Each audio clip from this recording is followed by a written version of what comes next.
Yeah, they looked at me like I'd lost my mind, though, when I went over there and said, now you guys have your cheat sheet, right?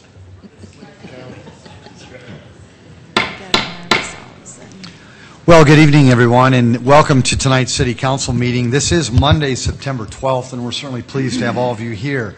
We'll start today's meeting with a roll call of your City Council. Tamara? Council members Brown? Here. Entman? Here. Erpenbach? Here. Jamison? Here. Karski? Here. Rolfing? Here. Aguilar? Here. Anderson? Here. All 8 city councilors are here representing you, Sioux Falls, and it's great. We do want to start tonight's meeting with an invocation, and we're so pleased to have Pastor Wade Mobley of the Living Word Free Lutheran Church. For those of you who are wondering where Living Word is, it's around 85th and Meredith, which is over by Louise and Western. And so we're certainly pleased to have you here, Pastor Wade. After Pastor gives us the invocation, we'd ask you to remain standing for the Pledge of Allegiance. Pastor Wade? Yesterday we had a somber remembrance, all of us, and just in the conversations that I've had waiting for the meeting to start, a lump in our throats for sure. And I just wanted to share a couple verses from the book of 2 Timothy, where Paul from prison writes to Timothy in Ephesus, which was a godless place at the time. He said that evil men were going from bad to worse, but this was his instruction to Timothy, and maybe this is good for us tonight. As for you, continue in what you have learned and firmly believed, knowing from whom you learned it, and how from childhood you have been acquainted with the sacred writings, which are able to make you wise unto salvation through faith in Christ Jesus. All Scripture is breathed out by God and profitable for teaching, for reproof, for correction, and for training in righteousness, that the man of God may be competent, equipped for every good work. Oh, Father God, that's my prayer tonight for this council, that each one would be competent and equipped for every good work, Lord, that they would be thoroughly furnished, that they would have everything they need to carry out their duties tonight. Grant them wisdom, grant them integrity and honor and courage to lead our portion of this nation in ways that are right. And we ask, Lord God, that our thoughts and our actions, those things that we decide and do tonight, would be such that they magnify your character. And I pray this in Jesus' name. Amen. Amen. I pledge allegiance to the flag of the United States of America and to the republic for which it stands, one nation, under God, indivisible, with liberty and justice for all.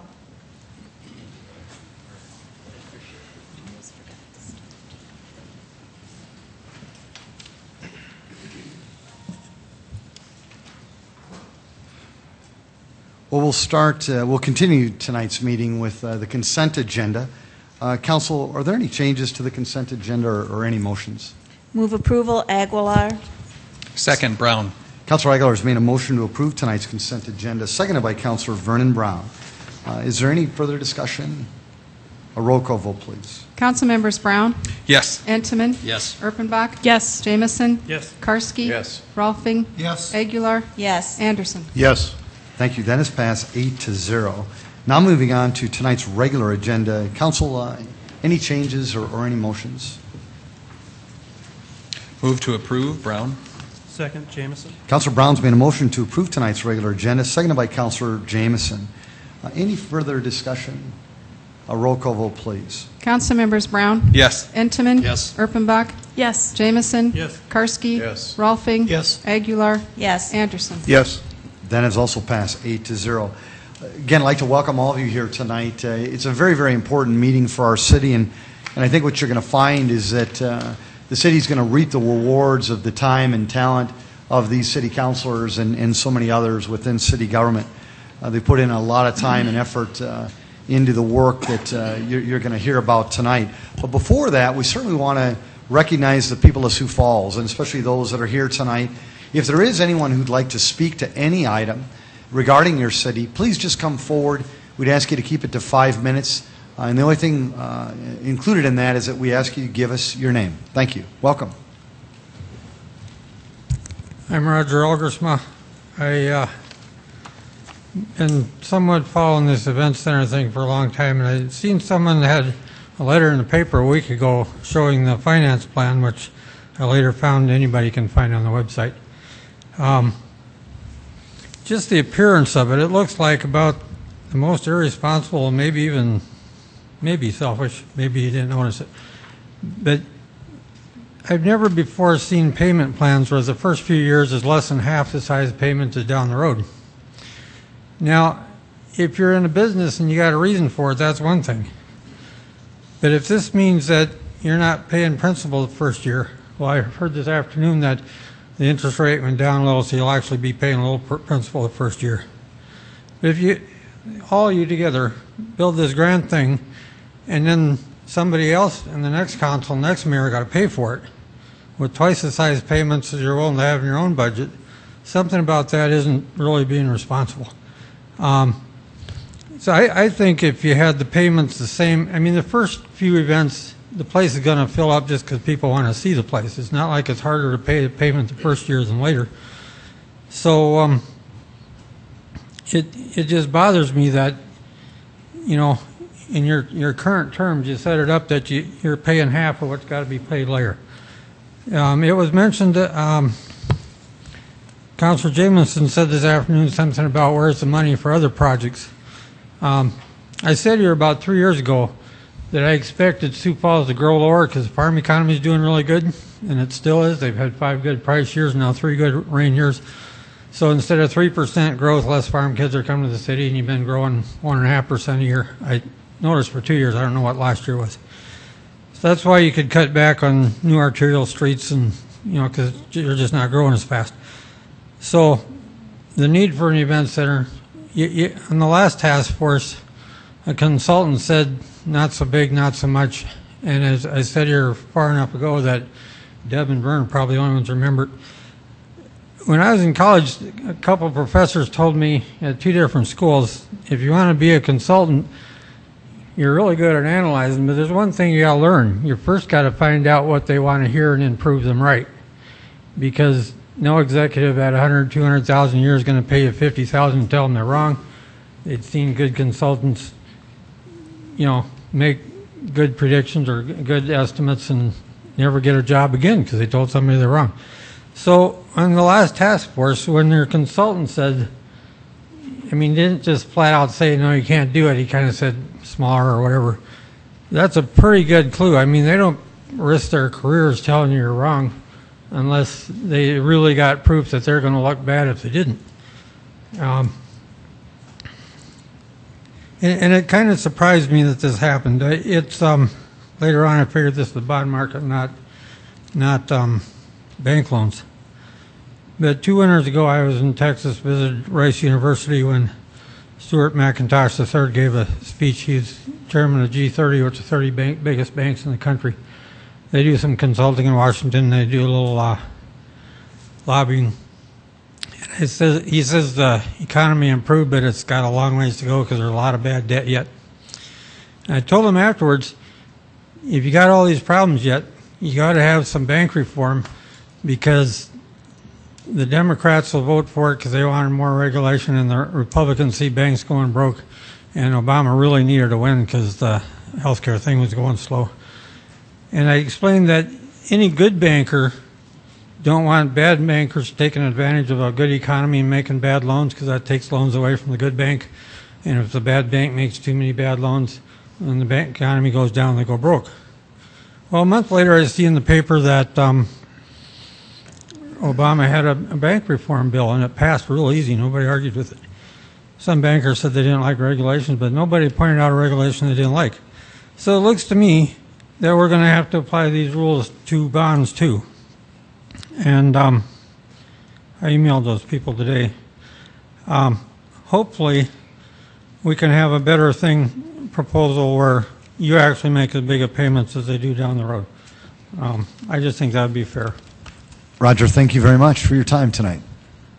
Is there anyone else who'd like to speak to the council? Mr. Stinga, welcome.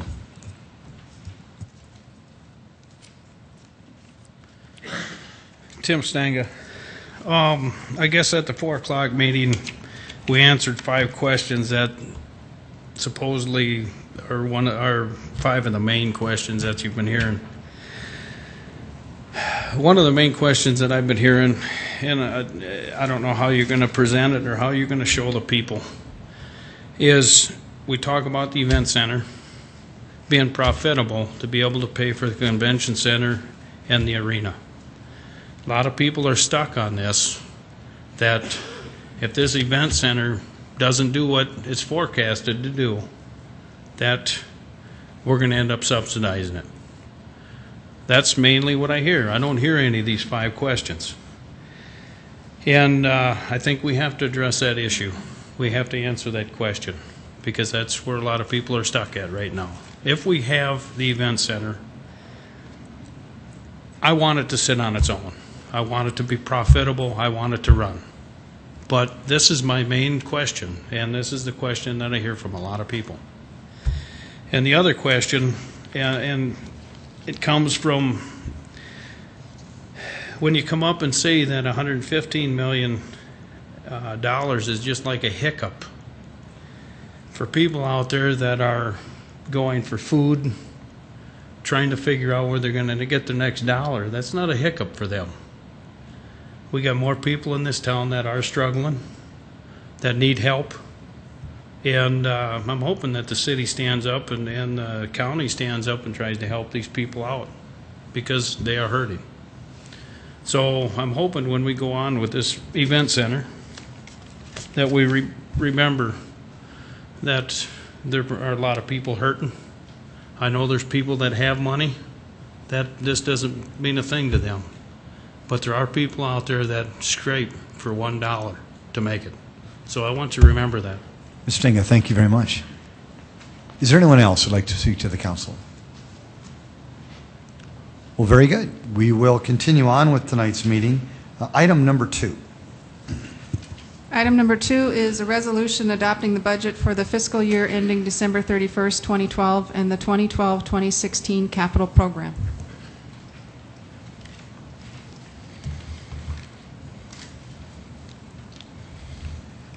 Good evening. Good evening. Tracy Turback with Finance Office.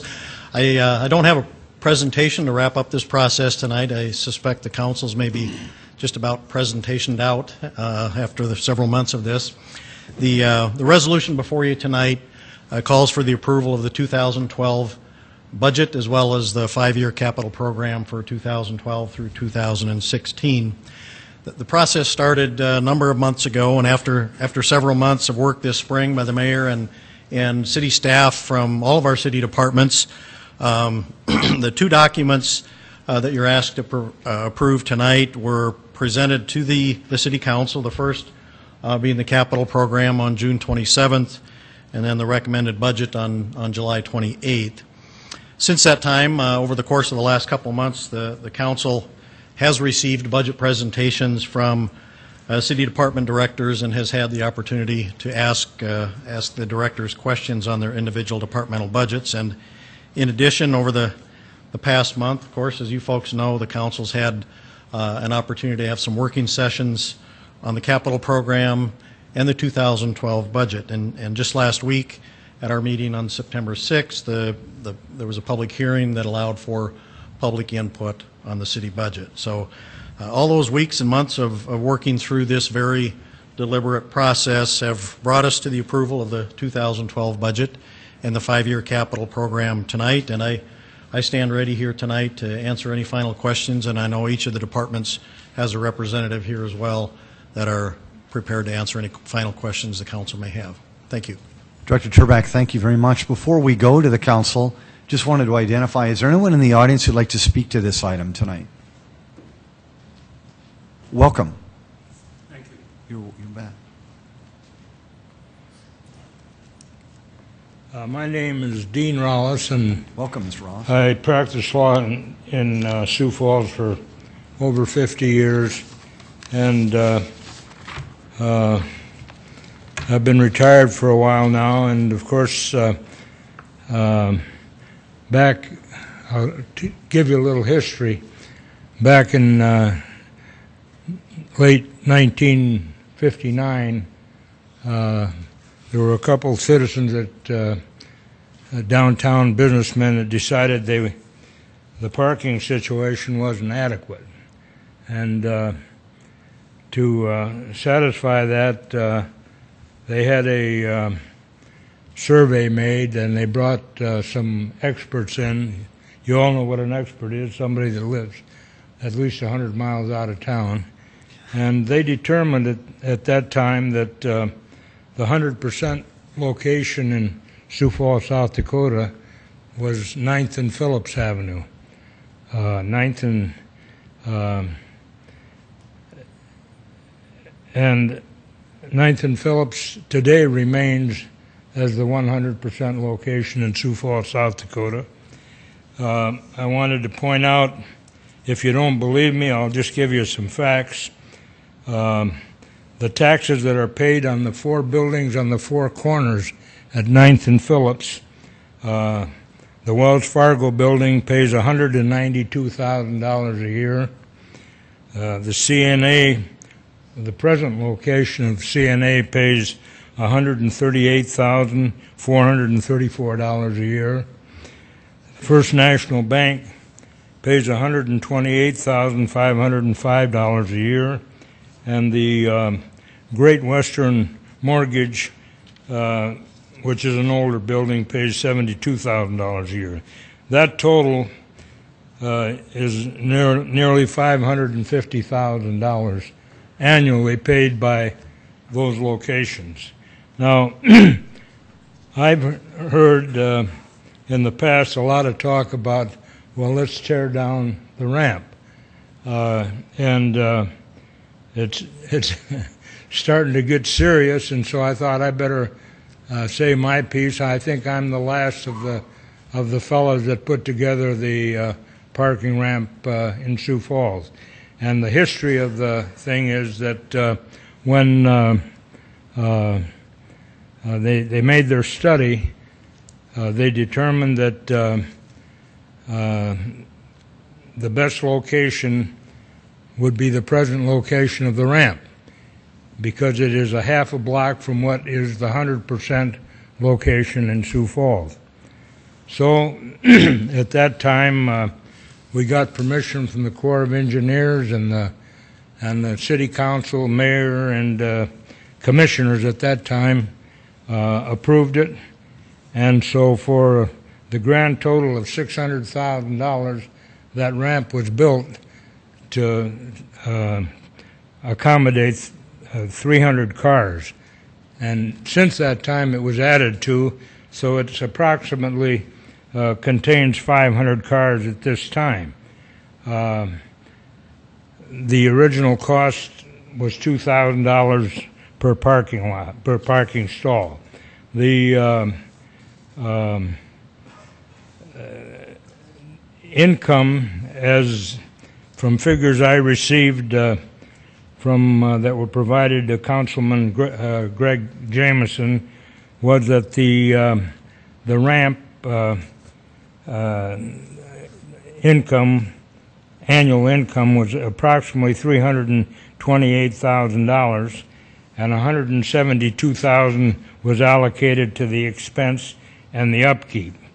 That left $157,000 per year as income that was put into the parking fund and made accessible for other parking uses. This being the case, I did a little research to find out exactly what the annual repairs were, and as of August 3rd, 2011, the annual repairs amounted to 1 month and 1/2 of a month of the income from the ramp. That's approximately $40,000 against the $328,000 source of revenue. So the revenue stream that the river parking ramp produces is somewhere as close to $280,000 to $290,000 every year. And so I would have to call that an asset. It certainly isn't a liability, and I think that everybody in this room would agree with that. At least I hope so. For that reason, and I visited with Councilman Greg Jamerson, and I gave him several reasons why, mostly financial, why the ramp should not be torn down. And, well, he said, under what circumstances would you think it should be torn down? And my answer was, if it becomes structurally unsound. As long as it's structurally sound, has a revenue stream of almost $300,000 a year, and it should remain, because I also looked at the Walker study, and the Walker study said that in the next 10 years, Sioux Falls is going to need 1,500 stalls, and if the ramp stays up, it'll only be 1,000 stalls. In other words, the 500 from the ramp would take care of 1,000 of 500 of the 1,500.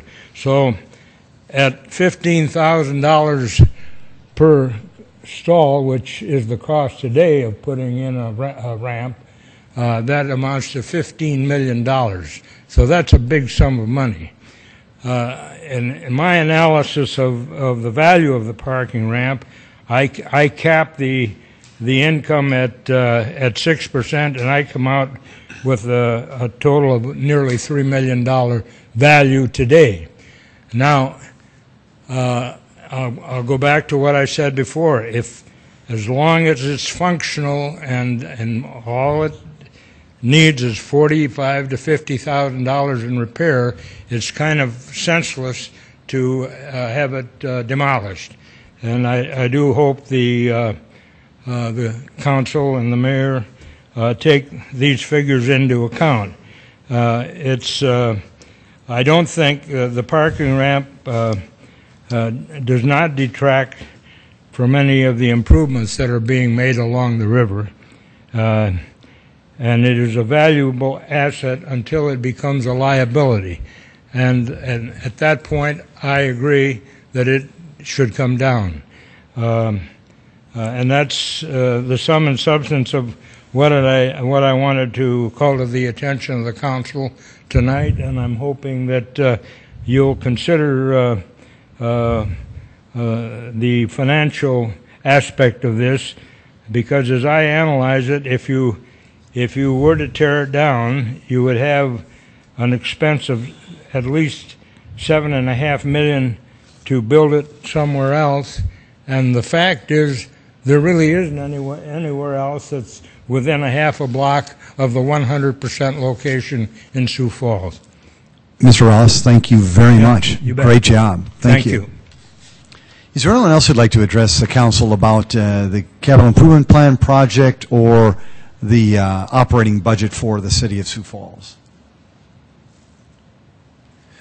Very good. City Council, it's now in your hands. Any questions, any comments, any motions? Yes, Councilor Jameson. If I could, I see Director Smith here. Darren, did you get a chance to hear Mr. Wallace's comments? I'm hard of hearing him. This is Director Smith. This is Director Smith right here, Darren Smith. Oh, yes. Nice to meet you. And I just wanted to make sure that he was able to hear your testimony. And I have a question for Darren, really is, Sure. There's $1 million in the budget to tear down the ramp next year. You're also working through an RFP with the developer to redevelop that piece of property. Yes. If things don't work out with the developer, are you intent on tearing down the ramp? And is there any reason that you would delay tearing down the ramp? Yeah, if I could, the offer that I was going to make here is I'd be happy myself, along with Matt Nelson, our public parking manager, to get together with this gentleman. I understand it isn't a budget issue on some level, and we've had this conversation. please keep in mind the dollars to take the river ramp down, if we did that on our own in next year, or even the replacement dollars for the ramp. Those are enterprise funds. They're paid for by the public parking system, not the second penny sales tax. But it is in the CIP, and so I understand where that's a concern with this process. But I'd be happy to get together with this gentleman and Councilmember Jameson, because I think we can shed some light on the numbers and that tipping point to where it goes from an asset to a liability. And we believe via the Walker parking professionals, and they specialize in this sort of thing, that's really what they're telling us. We are at that point. But again, lots of numbers. He's certainly done his homework, and be happy to sit down and visit with him and talk about that. We'd look forward to it. Director Smith, Councilor Jameson had asked a direct question in terms of if the proposal with the new hotel wouldn't work out, would you still tear that down? I think that's the question from Councilor would. Jameson. Yep. I think our recommendation at this point, and we've given it a lot of thought, we've looked at a lot of those numbers, we've worked with Walker very closely. The short answer is yes. We believe it's at that point. For a number of reasons, not only the investment we'd have to make, and then we'd still have a 50 and then 60-year-old ramp that would have to come down at some point. There's no question about that. But also the opportunity to redevelop a key piece in downtown. It has been a downtown priority, a top downtown planning priority for 10 years to tear it down, redevelop that site. We're at a point in the system where our occupancy is below where it has been the last several years, a product of the economy largely. In the past, I think the city's had a willingness or a want to take it down, had no ability because there was nowhere to take the people who are parking there and move them. We have that ability now, also faced with over $1 million in improvements that would need to be made in the next few years, according to Walker, and we agree with that. So we do feel it's the right time, but we can go into, again, we'd be happy to meet and talk about that. Councilor Jameson, thank you. Thank you. Mr. Ralphs, again, welcome. Is there anyone else in the audience? No, I'm sorry, we're at the council now. I apologize. Councilor Jameson, thank you for keeping me on track here. Ladies and gentlemen of the council, are there any motions, any questions, any comments about item number 2? Councilor Urbanbach. Mr. Mayor, I would move adoption of the resolution. It's been a motion to adopt item number 2. Second, Aguilar. Seconded by Councilor Aguilar. Are there any questions or comments from the City Council? Mr. Mayor. Councilor Entenmann. I'd like to make a motion that we amend the budget, the police department operating expense budget, by reducing the amount of professional services, professional service Metro Communications by $173,038. Second that amendment. There has been a motion by Councilor Entenmann to amend the main motion, and it was seconded by Councilor Jameson. Councilor Entenmann, any thoughts, or Councilor Jameson? Yes, I think we discussed this somewhat in detail in the past here, but the bottom line is we have an operating agreement with the county, a 75-25% operating agreement. We have had, on Major Metro, on the committee itself, we've had significant conversations about their budgeting process. They feel comfortable that they will be able to reduce the budget without affecting services for this budget year of 2012, and therefore it's our recommendation that we approve this change.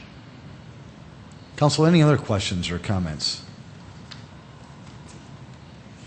Hearing none, there has been a motion made by Councilor Entenmann, seconded by Councilor Jameson, to amend the item number 2 by the police department operating expense budget by reducing the amount for professional services / Metro Communications by $173,038. If we could have a roll call vote, please. Councilmembers Brown?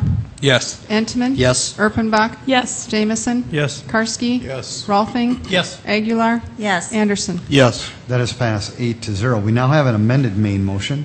Is there any other comments? Yes. Councilor Karski. Yes, Mr. Mayor, I'd like to make an amendment to the main motion. That motion would be, or amendment would be, that the police department operating expense budget, by adding the amount for upgrades for the new World Mobile computer system, by $65,600. Second. There has been a motion by Councilor Karski, seconded by Councilor Anderson, Jr. Is there any discussion on this item? Councilor Karski? I guess The reason for this motion is from conversation with the police chief and in the interest of public safety, not only for our citizenry, but for the police department, the fire protection people, there is a need for this operating system, or for this system. The one we have is antiquated and, from my understanding, patched together, and it's just time for us to take care of this. Council, any other comments on this amendment? Very good. There has been an amendment to the amended main motion that the police department operating expense budget be changed by adding the amount for upgrades for the New World mobile computer system by $65,600. A roll call vote, please. Council members Brown? Yes. Entenmann? Yes. Erpenbach? Yes. Jamison? Yes. Karski? Yes. Rolfing? Yes. Aguilar? Yes. Anderson? Yes. That is passed 8-0. Council, any other motions or comments? Yes, Councilor Karski. Yes, Mr. Mayor, I have a motion to amend the main motion for the 2012 Siouxland Museum operating expense budget by reducing the amount for museum operations by $88,710. Is there a second? Second, Anderson. Councilor Karski's made a motion to amend the amended main motion. Councilor Anderson Jr. has seconded that. Councilor Karski, any thoughts, any comments? Well, while it is a very painful motion to put forward, it is part of our agreement with the county, and it is just keeping us in the spirit and intent of that agreement. Any other comments on this amendment to the amended main motion? Hearing none, we do have an amendment made by Councilor Karski, seconded by Councilor Anderson Jr. to adjust the 2012 Siouxland Museum operating expense budget by reducing the amount for museum operations by $88,710. A roll call vote, please. Council members Brown? Yes. Entenmann? Yes. Erpenbach? Yes. Jamison? Yes. Karski? Yes. Rolfing? Yes. Aguilar? Yes. Anderson? Yes. That is passed 8-0. Council, any other comments? Yes, Councilor Aguilar. Mayor, I have a motion to amend the main motion, the 2012 Fire Department operating expense budget by increasing the contract services amount for operation of the 211 service by helpline by $8,000. Second, Anderson. There has been a motion by Councilor Aguilar, seconded by Councilor Anderson Jr. to amend the amended main motion. Councilor Aguilar, any thoughts on this? Yes, in times of emergency, the Helpline Center would be critical to the city's response to that emergency, and the city itself could not provide that service at the cost that the Helpline service will provide it for us. Very good. Any other comments, Council, on this item? Very good. There has been a motion made by Councilor Aguilar, seconded by Councilor Anderson Jr. to amend the 2012 Fire Department operating expense budget by increasing the contract services amount for operation of 211 service, otherwise known as the helpline, by $8,000. A roll call vote, please. Council members Brown? Yes. Entenmann? Yes. Erpenbach? Yes. Jamison? Yes. Karski? Yes. Rolfing? Yes. Aguilar? Yes. Anderson? Yes. That is passed 8-0. Council, any further amendments? Mr. Mayor, Yes, Councilor Rolfing, sorry. I would like to make a motion to amend the main motion that the 2012 Police Department operating budget be increased by the amount for counseling for Sioux Falls youth, public schools, the Sioux Falls School District by $38,200, and increasing the amount of the Sioux Falls youth private schools, Prairie View, by $3,200. Is there a second, Council? Second, Anderson. Councilor Rolfing has made a motion to amend the amended main motion. Councilor Anderson Jr. has seconded that. Councilor Rolfing, any comments for the city of Sioux Falls? Yes, this is Prairie View provides a very valuable service to our children and to our schools by giving us service to the to our children, providing this counseling service, and it's something that we would end up having to do if they were not doing it, probably at a much lower cost than we could provide it. So I think it's good to continue that process and that funding at this time. Council, any other comments on this particular item? Hearing none, Councilor Rolfing has made a motion, seconded by Councilor Anderson Jr., to amend the 2012 Police Department operating expense budget by increasing the amount for counseling for Sioux Falls youth in the Sioux Falls Public Schools by $38,200 and by increasing the Sioux Falls Youth Private School amount by $3,200. A roll call vote, please. Councilmembers Brown? Yes. Entenmann? Yes. Erpenbach? Yes. Jamison? Yes. Karski? Yes. Rolfing? Yes. Aguilar? Yes. Anderson? Yes. That is passed 8-0. Council, any other items? Yes, Councilor Jameson. Mayor, I have a motion to amend the main motion to the capital improvements plan, project number 000122 Event Center, by amending the description to read as follows. The project will provide funding for the planning and design of the event center. Debt service payments as outlined on page 2, are based on an estimated project cost of $115 million for design and construction. Second, Karski. Very good. Councilor Jameson has made a motion to amend the amended main motion, and it was seconded by Councilor Karski. Councilor Jameson, any thoughts on this? Any comments? Just to clarify the numbers between 110 and 115 to make them correlate. Very good. Council, any other comments on this item? Very good. Councilor Jameson has made a motion, seconded by Councilor Karski, to amend the capital improvement plan, specifically the project number 000122 Event Center, by amending the description, basically changing the number from 110 to 115 in terms of $1 million for design and construction. Roll call vote, please. Councilmembers Brown? Yes. Entenmann? Yes. Erpenbach? Yes. Jamison? Yes. Karski? Yes. Rolfing? Yes. Aguilar? Yes. Anderson? Yes. Very good. Council, we have an amended motion. Are there any other comments or items or amendments on this topic? Very good. Council, could we have a roll? I'm sorry, Tamara. Could we have a roll call vote, please? A vote to adopt as amended. Vote to adopt as amended. Thank you. Okay. Councilmembers Brown? Yes. Entenmann? Yes. Erpenbach? Yes. Jamison? Yes. Karski? Yes. Rolfing? Yes. Aguilar? Yes. Anderson? Yes. That is passed 8-0. City of Sioux Falls, just before we move on to the next item, I did want to let you know that this city council puts in hundreds and hundreds and hundreds of hours to really scrutinize the budget for you as a city.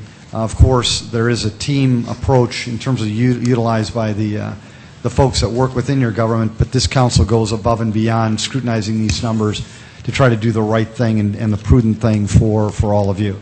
So I commend you, City Council. Great job. Item number 3. Item number 3 is a resolution advising, giving consent, and approving the mayor's interim successors pursuant to Section 2.03 of the city's Home Rule Charter.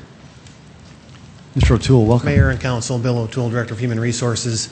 This resolution is an update to the interim mayor successor. Obviously, we have an existing interim mayor successor executive order in place. The mayor is updating that executive order. And for the benefit of the folks that might be at home that can't see this, the update or this executive order is intended to identify successors in the event of the unavailability of the mayor as a result of an emergency or disaster.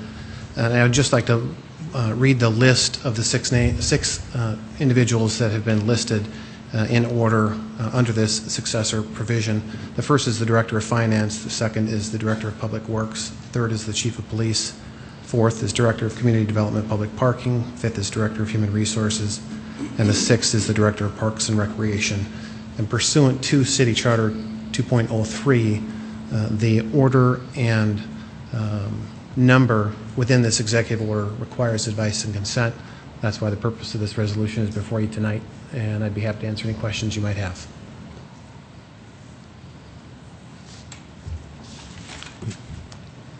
Mr. O'Toole, thank you very much. Is there anyone in the audience who'd like to speak to this item? Very good. Council, are there any questions, comments, or motions? Move approval, Erpenbach. Second, Anderson. Councilor Erpenbach has made a motion to approve item number 3, seconded by Councilor Anderson Jr. Council, any other comments or questions? Yes, Councilor James.